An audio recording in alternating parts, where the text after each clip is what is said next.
It seems to you that allergy season was striking with more of a vengeance earlier this year, and you started suffering worse earlier this year. You're not alone.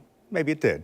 Joining me on the morning show, Dr. Sunil Joshi, president of Family Allergy and Asthma Consultants. Hey, good morning. Good morning, Bruce. So it does seem like people started having problems sniffling and sneezing maybe back in January. What's behind it? Yeah, well, definitely this year people were having allergy symptoms sooner than typical. And, you know, we had a really cold holiday season, if you remember, but that was pretty much it. So we are seeing people having allergy symptoms sooner than typical. And a lot of that is because we're not getting the freezing cold temperatures to have the trees and the grasses and the weeds kind of stop that pollen cycle.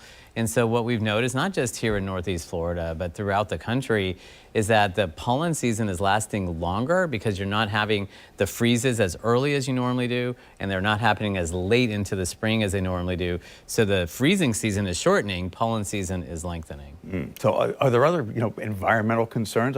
People, this global warming and things like that, but are those kinds of things playing into it? Oh, absolutely. So climate change does affect what's happening, and that's one of the reasons why we're not seeing the freezes like we were before. But CO2 levels going up actually make it easier for certain plants to pollinate and grow, and as a result, we're seeing pollen coming out later into the fall and earlier into the spring, causing a lot more of these symptoms. So it begs the question, what can allergy sufferers do to minimize the suffering?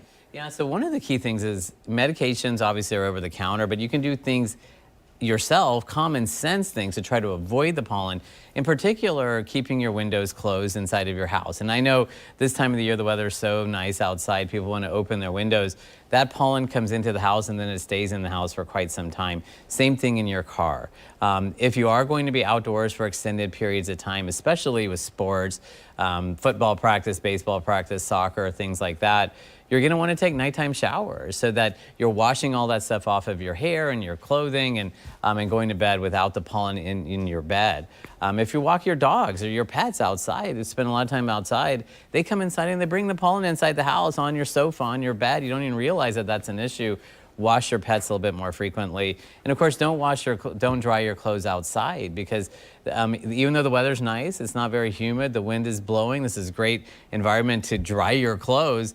They're also trapping pollen, and then you're putting that pollen back on your body. You mentioned medications. There are drug therapies that are available. Yes, and a lot of them are over the counter. That can be very helpful, but I do caution people that these medications are usually much more helpful at preventing symptoms than they are at treating symptoms. So the topical nasal steroids, some of the antihistamines over the counter are very good if you're using them before the season starts. If you wait until after your symptoms begin, a lot of times it's kind of like spitting in the wind. They don't help as much at that point. And if you need to use these medicines for more than 1 or 2 weeks in a row, I really would suggest you see your doctor. Anything that's curative? Allergy shots, you hear about allergy shots or allergy drops, which are basically desensitization protocols, can be very effective at typically getting rid of your symptoms or even minimizing your symptoms and your need for medications. But it's not just one shot. It's a whole protocol, so you really do need to talk to your allergist before you start on something like that. Dr. Joshi, good advice as always. Appreciate you being here. My pleasure. Thanks much.